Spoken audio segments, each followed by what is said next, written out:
Hello! So for this video today, I'm going to be running through some quick stretches for people who are either absolute beginners or perhaps need to work in more stretching to their already intense workout routine, and may, in general for both groups, have a fairly limited range of mobility. This could be just from overworking muscles without stretching, or recent injury, or just never really incorporating stretching into your exercise regime. So I hope that you find this helpful, and as always, let me know if you have any questions or recommendations for next time. Thanks, everyone.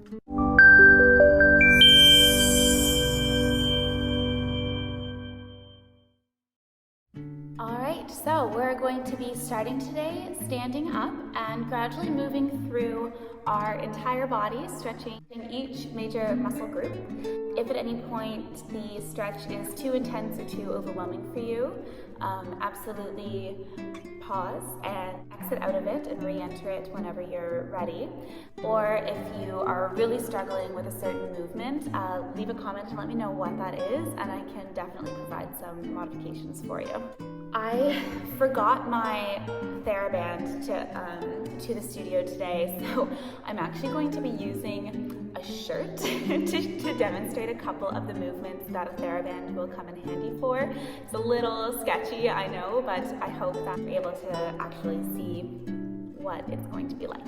Okay, so we're starting standing, and we're just bringing a little bit of gentle movement into the neck. So we're letting the ear fall towards the shoulder, and back to center, towards the shoulder, and back to center.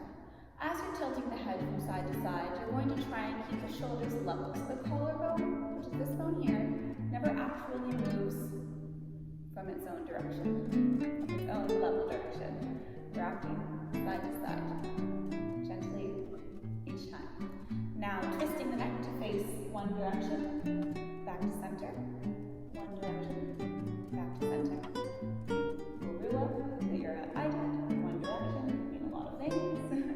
And one side and center, side and center, up and down. We lift and lower all the way, lift and lower all the way, just as far as your neck comfortably allows, just increasing the blood flow to these areas, to the skin, to the fascia, to the muscles. Ear again to your shoulder, we're rocking forwards, chin towards the chest, other side, and up, other way, ear, chin, ear, and up. 2 more times, rocking, 2, 3, 4, 5, 6, 7, 8. Now bringing more of the upper body into it. We're going sideways, forwards, sideways, up. This is where you can release the shoulders a little bit. Close your eyes if this movement is making you dizzy at all. Just trying to get into the upper back a little bit. Sideways, forwards, sideways, and up. Good. Shoulders lift, release, lift, release, and lift, release. One more time, lift. Now forwards, we go back to the front, back to the front, and 5, 6, and backwards, 8, and forwards, to the back. 3, 4. Try to feel the shoulder blades coming together as we roll to the back. Good. Arms reaching forwards. 3 and 4. All the way up, backwards to the side. Good. So you should feel a little bit more activation in your back now. Shoulders are pulling, shoulder blades are pulling together, and we're widening the front of our chest. Collarbone is opening. For our side bending, we're actually going to descend to the floor, so do that however gracefully or ungracefully you need to. And we'll come into any cross-legged position that is comfortable for you. If you needed to adjust with a pillow or something, that's absolutely fine. Okay, sitting up as tall as we can, we're trying to keep the lower spine upright, so you can feel both sit bones in the floor. If you find that you need to, in order to achieve this seated position, there is a curve here, that's absolutely fine. Just try and activate your abdominals to pull your body gradually forward, and then hopefully as our flexibility increases, we can find that extended spine. Okay? So we're upright, hands on the knees, and we're going to practice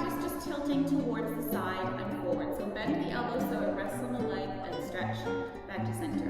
Bend the elbows so it rests on the leg, and back up to center.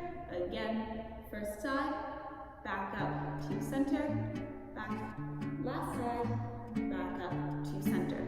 So your head is going to naturally also drift in the same direction as your body as it goes side to side.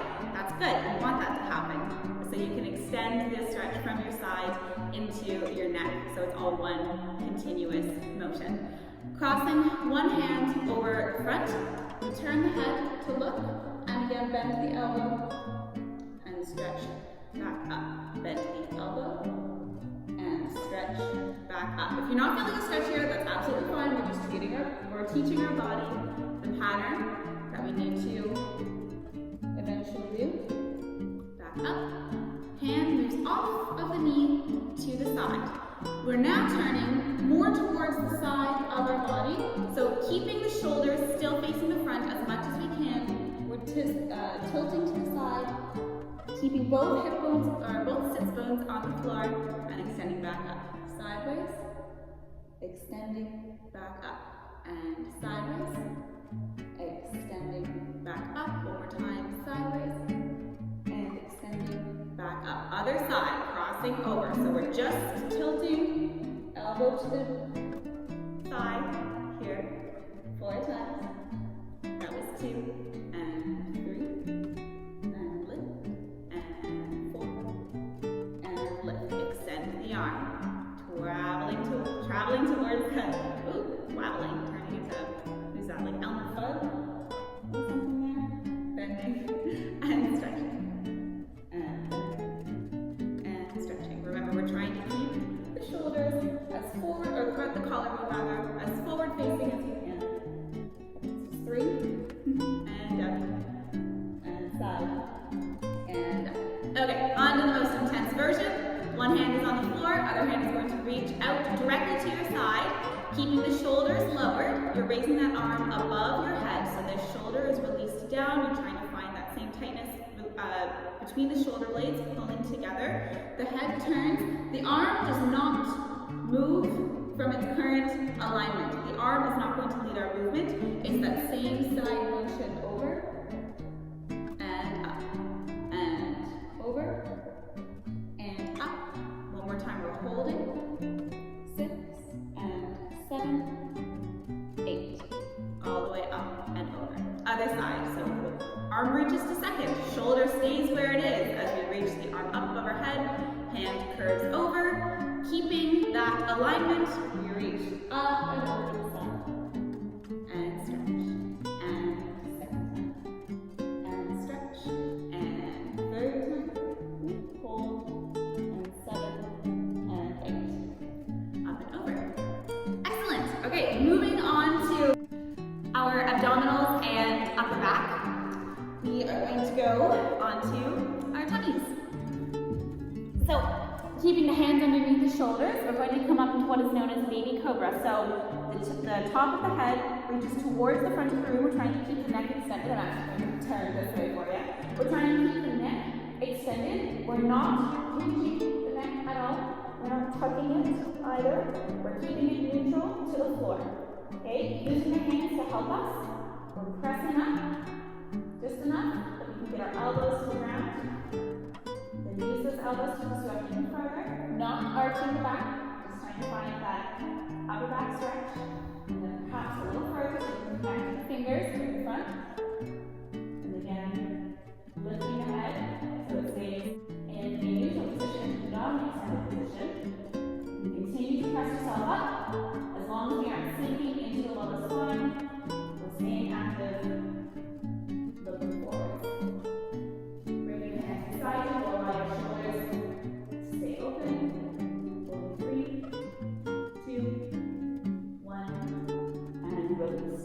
If you felt any tightness in your lower spine here, that probably means that you're sinking into your back.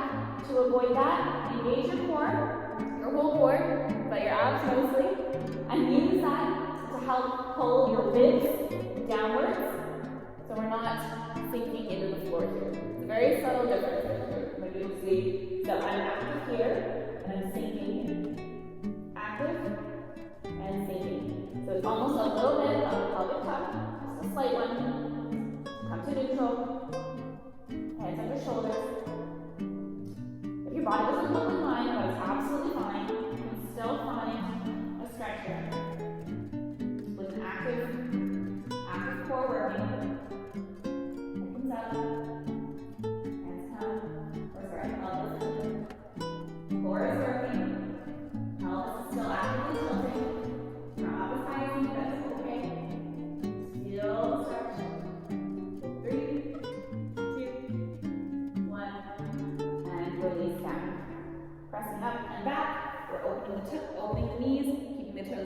stretching back into a relaxed child's pose so you can release the elbows.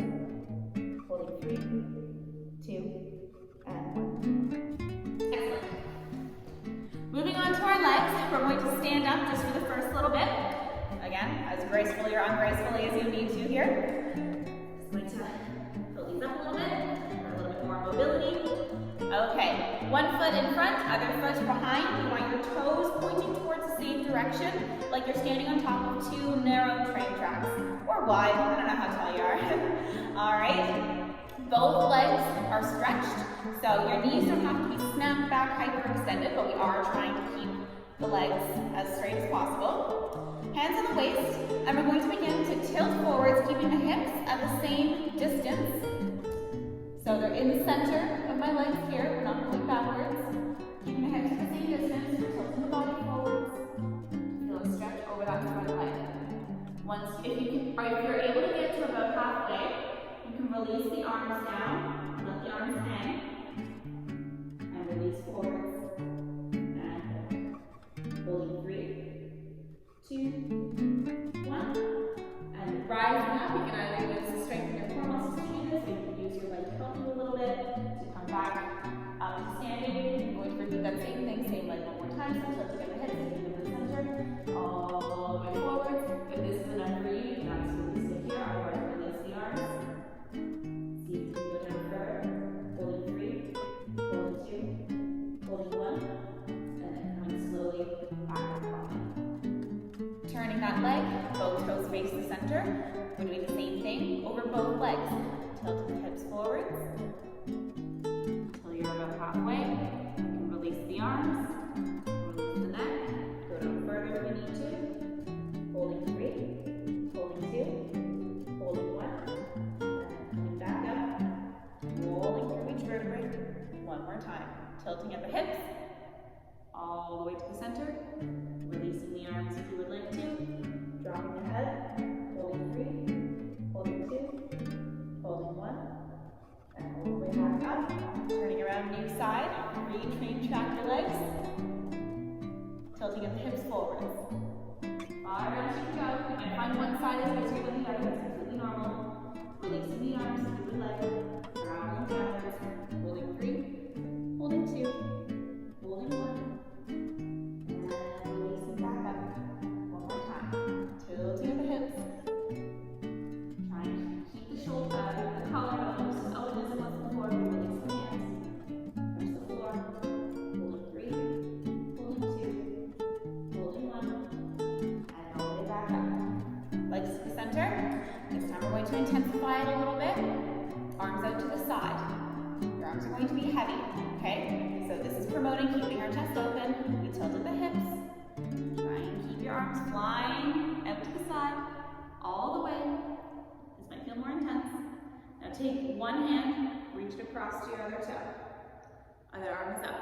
Holding 3, holding 2, holding 1. Without coming out of the stretch, we release that arm back out to the side, cross over the other way. Holding 3, holding 2, holding 1, release. Again, and 3, and 2, and 1. Release last side, and 3, and 2, and 1. Both arms down. Bend the knees slightly, and rolling up slowly. Great. Shake that one out. Moving a little bit lower, going on to the calves. This one's easy. In theory, assuming you aren't a wild runner and you have calves of steel. So I'm keeping one knee behind me stretched. Knee in front of me is bent. Holding 3, holding 2, holding 1. And stretch and bend both knees. 3, 1, and switching legs. 3, 2, 1. Stretch both knees and 3, 2, 1, and center. Again, just straight back leg. 2, 1. Press up, hold the knee. 6, 7, down and back and hold. 2, 1, lift the knee, and 3, 2, 1, release. Great. We're going to get into the side of the leg now. This one's going to be pretty intense. We're making our way back to the floor again. So one knee is going to be This front leg, so I'm in like a little Captain Morgan pose right now. One knee is in front, foot is in front rather. We inch that foot across the body. Hands can come to the floor. We're moving to the outside of that foot, and this knee is going to release down to the ground, sideways. So keep that back knee bent. And we're trying to keep this foot forwards. If this is enough, stay there. Otherwise, keeping that foot forwards, you're going to lower towards the ground, reaching this hip towards your foot. Okay? Hands can come in front, or they can help that leg, keeping the toe forwards. And gradually, as feels right, you can start to lower your chest towards that leg and your head all the way down. And you should be feeling a stretch on the side of your front leg. All right, we're holding 10. 9, 8, 7, 6, 5, 4, 3, 2, 1. Coming back up, release that foot, back up to neutral, and we're switching legs. Back to Captain Morgan, inching that foot across, hands to the floor. We release that knee to the ground. This muscle is particularly tight in dancers. Woo. Okay, reaching that hip towards the toe. Oh my goodness. All the way down. And we're holding. 10, 9, 8, 7, 6, 5, 4, 3, 2, 1. And back up. Nice. All right, moving on to a more intense hamstring stretch. I'm going to get my shirt / band. Y'all, I found a scarf. This is perfect. Okay, so coming to the ground. Feet are out in front of you. Knees and ankles are together. Well, not ankles, feet are together. You're going to loop your band around your feet, bring it together, and use it as a rope to pull yourself towards your toes. As far down as you can go. Use that tension. Usually it's an elastic tension, not like mine. Use that tension in the band to help pull you forwards and relax over the feet. We're holding here. So if this is easy for you, by the way, you can also just reach towards the toes and hold onto the feet. Okay? So here we go. Holding onto your band. We're holding 10, 9, 8, 7, 6, stay there, 4, 3, 2, 1, and release. Excellent. You can also do this one with one foot, pulling yourself towards each time, or both. If both feet feels good to you, you can do that as well. Okay, we have one more to do with this. We're going onto our back, rolling down. Bring the foot with it. You're pulling the foot towards you. Pulling with the knee bent. Keep the knee in check. 3, 2, 1. Release and extend. Up, hold, and pulling in towards you. 3, 2, 1. Release. And again, we'll do the same thing. Bend knee, pull. 3, 2, 1, and extend. 6, 7, 8, and pull. 3, 2, 1, and then we'll switch. 7, 8, and in. 3, 2, 1. We extend and lengthen the knee. 7, 8, pulling in. 3, 2, 1, and release. And the knee. 7, 8, pulling in. 3, 2, 1, and release. 6, 7, 8, pull towards. 3, 2, 1. You did it. Turn down. 7, 8. Woo. With that one, again, if you feel like you don't need your band to help pull your legs towards you, you can always grab hold of the foot or the calf. Just be careful not to hold on to the knee or the ankle just to avoid that injury. Okay? Our last one. Now this one is a little bit controversial. It's not necessarily the most healthy option for hip stretching, but it can help release tension that you get from sitting all day. Feet together, we're going into butterfly. Toes touching, heels touching. You're inching forward, so your heels are moving towards the pelvis there, and you're trying to open the knees to relax to the floor. We're not going to bounce. We're not doing this. My hip already hurts just doing that. That's going to put extra pressure onto all the tendons and joints there. We got too much pain there anyway. Don't make it worse. Okay, so we're sitting up, trying to find that straight spine up, avoiding the little curve at the bottom. Both sits bones are in the floor. We're doing two variations. First variation, we tuck the chin and we move the head towards the toes. With the kids, I say that this is the smelly feet exercise. You be your own judge. All the way down. We're holding 5, 4, 3, 2, 1, and release up. Second variation. Sternum forward. We're trying to pull the chest towards the feet. All the way forwards, keeping the head directly front. 5, 4, 3, 2, 1. And you should probably repeat that just for maximum effect. Excellent. So those are all of the, I'd say, introductory stretches that I would do. If you wanted a more intense stretching video, I have one of those as well. Let me know if this is a good level. Okay. I hope you feel good. Go get back to work.